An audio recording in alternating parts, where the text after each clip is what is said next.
18 सितंबर से अधिक मास का आरंभ होने जा रहा है।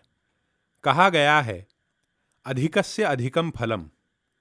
अधिक मास के दौरान अधिक से अधिक समय जप तप अनुष्ठान में व्यतीत करने से हमारी साधना को विशेष बल मिलता है।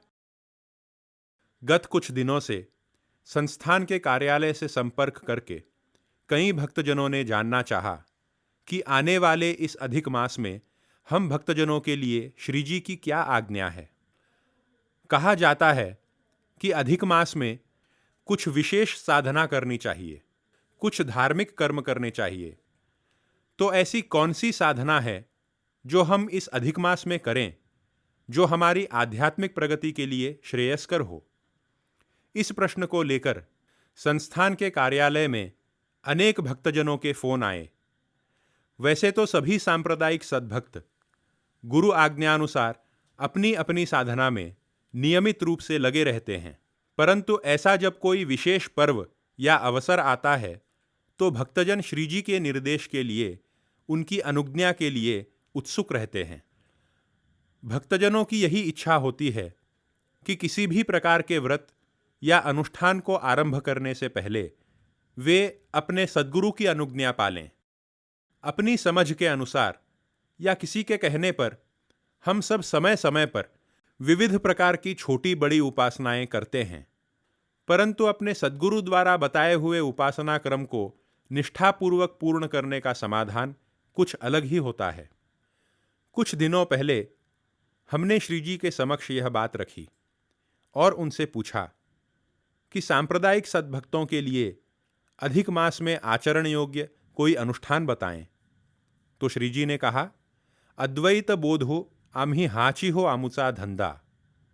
वेदांत का अभ्यास अत्यंत आवश्यक है, क्योंकि वेदांत शास्त्र के नियमित अध्ययन के बिना आध्यात्मिक साधना फलीभूत नहीं हो सकती।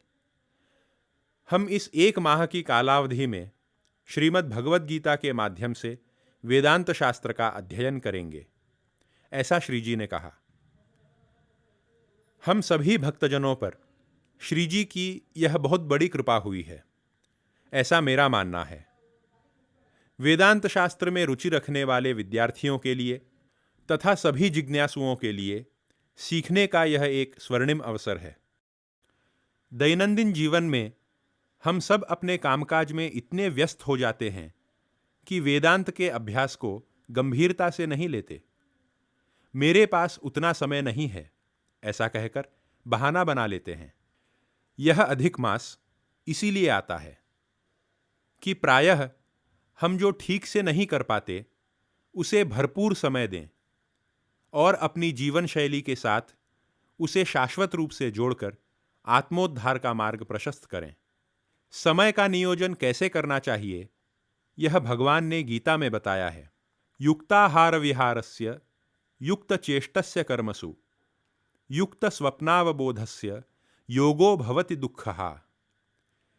इस श्लोक का तात्पर्य यह है कि युक्त आहार विहार करने वाले, यथायोग्य परिश्रम करने वाले और यथायोग्य सोने जागने वाले योगी के सभी प्रकार के दुख समाप्त हो जाते हैं। जो यथोचित आहार लेते हैं, योग व्यायाम आदि के लिए यथायोग्य समय देते हैं, योग्य रीति से कर्तव्य कर्म में रत रहते हैं और समयोचित पद्धति से सोते और जागते हैं, ऐसे साधक सदा दुख से दूर रहते हैं। हम सब अपनी दिनचर्या में आहार विहार, व्यवसाय तथा निद्रा के लिए नियमित रूप से भरपूर समय देते हैं, परंतु अवबोधन के लिए समय नहीं दे पाते। वास्तव में अवबोध का अर्थ है जानना, परंतु यहाँ भगवान जानने को ही सही अर्थ में जागना कह रहे हैं। जिनके जीवन में अध्यात्म का महत्व है, ऐसे साधकों को प्रतिदिन नियमित रूप से अवबोधन के लिए अर्थात आध्यात्मिक साधना के लिए समय निकालना ही चाहिए। वेदांत का श्रवण, मनन और निदिध्यासन करना ही सही अर्थ में जागना है, क्योंकि वेदांत विचार के कारण ही हम मोह निद्रा से जागते हैं। भगवान ने तो हमें आदेश दिया है, परंतु क्या हम प्रतिदिन वेदांत चिंतन के लिए समय निकालते हैं, यह अधिक मास उसी अवबोधन का एक अवसर है। जिस काम के लिए हम प्रायः समय नहीं देते, उसी काम को ठीक से करने का यह एक अच्छा अवसर मिल रहा है। सोना कैसे है, यह तो हम सबको बहुत अच्छे से पता है, परंतु जागते कैसे हैं, इसका अभ्यास इस अधिक मास में हमें करना है। मोह निद्रा से हम सबको जगाने के लिए हमारे सद्गुरु इस अधिक मास के दौरान संपूर्ण 1 महीने की कालावधि में श्रीमद् भगवद गीता पर नित्य प्रवचन करने वाले हैं। श्री जी का हम भक्तजनों पर जो असीम प्रेम है, उनका जो वात्सल्य है, वही उनकी वाणी के माध्यम से हम सब पर बरसने वाला है। वर्तमान परिस्थिति के कारण श्री जी का प्रवचन YouTube के माध्यम से लाइव प्रसारित किया जा रहा है, जिससे घर बैठे बैठे ही हम प्रवचन का लाभ उठा सकें। सभी उत्सुक श्रोताओं को एक और महत्वपूर्ण जानकारी यह भी देनी है कि प्रवचन के विषय से संबंधित आपके प्रश्न आप इस व्हाट्सएप नंबर पर लिखकर भेज सकते हैं। श्री जी अपने व्याख्यान के समय उन प्रश्नों के उत्तर देकर आपकी शंकाओं का समाधान करेंगे। हमने सुन रखा है कि सत्संग में उपस्थित रहने से पुण्य मिलता है, इसलिए बहुत से लोग पुण्य कमाने मात्र के लिए सत्संग में जाकर बैठते हैं। सत्संग में उपस्थित रहने मात्र से पुण्य की प्राप्ति तो अवश्य होती है, परंतु वास्तव में जो होना चाहिए वही नहीं हो पाता। इसलिए नहीं होता क्योंकि हम अक्सर सत्संग में जो सुनते हैं, उन बातों को उसी पंडाल में छोड़कर चले आते हैं। अज्ञान का अंधकार मिटाकर साधकों को उनके ज्ञान स्वरूप का साक्षात्कार करवाना ही सत्संग का मुख्य प्रयोजन है। कथाओं में और प्रवचनों में जो कुछ हम श्रवण करते हैं, उस पर मनन और चिंतन यदि नहीं हुआ तो वह श्रवण व्यर्थ है। जैसे भोजन के बाद पचन की प्रक्रिया ठीक से यदि नहीं हुई तो शरीर को भोजन का कोई लाभ नहीं होता, उसी प्रकार श्रवण के बाद यदि मनन चिंतन ना हो तो उस श्रवण का भी लाभ नहीं होता। प्रवचन को केवल सुनने मात्र से हमारे भीतर कोई परिवर्तन आने वाला नहीं है। यह अत्यंत अनिवार्य है कि श्री जी के वचनामृत का श्रवण करने के बाद हम मनन एवं चिंतन के लिए भी समय निकालें। श्रवण के पश्चात पर्याप्त समय मनन चिंतन में बिताने का नाम ही अवबोधन है, और भगवान ने इसी प्रक्रिया को जागना कहा है। आने वाली 18 तारीख से नित्य सायं 1 घंटे के लिए हम श्री जी के मुख कमल से गीता का श्रवण करने वाले हैं। तो दिन भर में कम से कम 1 घंटे का समय हमें उस विषय के विचार को देना ही चाहिए।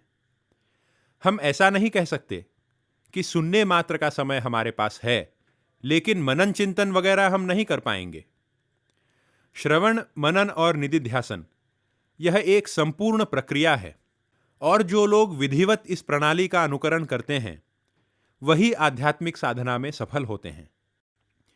यह बात भी सत्य है कि इस अधिक मास के दौरान अनेक प्रभु भक्त विविध प्रकार के अनुष्ठान आदि करने वाले हैं। माणिक नगर में विष्णु याग का आयोजन हो रहा है। कई लोग अपने अपने घरों में पारायण, भजन, जप आदि करने वाले हैं। परंतु इन सभी व्यस्तताओं के बावजूद हमें अवबोधन के लिए समय निकालना ही चाहिए। विविध प्रकार के साधनों में ही अटके रहने से बेहतर है कि हम नियमित रूप से वेदांत विचार के लिए थोड़ा समय निकाल लिया करें, क्योंकि यह ज्ञान यज्ञ हमारे लिए परम श्रेयस्कर है। श्रेयान द्रव्यमयाद्यज्ञात् ज्ञान यज्ञ परंतप सर्वं कर्माखिलम पार्थ ज्ञाने परिसमाप्यते। अन्य सभी प्रकार के यज्ञों की अपेक्षा ज्ञान यज्ञ ही सर्वश्रेष्ठ है, क्योंकि ज्ञान ही संपूर्ण कर्मों की पराकाष्ठा है। ऐसा स्वयं भगवान गीता में कहते हैं। सकलमत संप्रदाय के अनुयायी होने के नाते हमारा यह परम कर्तव्य बनता है कि हम 1 महीने तक नित्य चलने वाले इस ज्ञान यज्ञ का संपूर्ण लाभ उठाएं। जो अपने जीवन को परिवर्तित करना चाहते हैं, जो अध्यात्म में प्रगति करना चाहते हैं, उनके लिए श्रीमद् भगवद गीता का अभ्यास अत्यंत अनिवार्य है। गीता का यह अभ्यास मोह निद्रा से जागने की प्रक्रिया है, और यह मोह निद्रा इतनी गहरी है कि जागने के लिए प्रयत्न अत्यंत आवश्यक है। शुक्रवार 18 सितंबर से नित्य शाम 6 बजे श्री जी श्रीमद् भगवद गीता पर प्रवचन करेंगे, और यह क्रम संपूर्ण 1 माह तक अर्थात 16 अक्टूबर तक चलने वाला है। यह व्याख्यानमाला केवल इसीलिए आयोजित की जा रही है कि हमारे भीतर ज्ञान का प्रकाश फैले और हमारा उद्धार हो।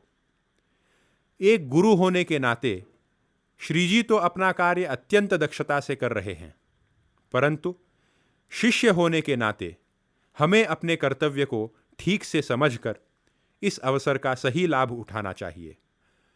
अपनी अनेक व्यस्तताओं को महत्व न देकर हम भक्तजनों के उद्धार हित श्री जी अपना बहुमूल्य समय देकर इस ज्ञान यज्ञ के माध्यम से हम पर जो उपकार कर रहे हैं, उसके लिए मैं सभी की ओर से श्री जी के चरणों में कृतज्ञतापूर्वक नमन अर्पित करता हूँ।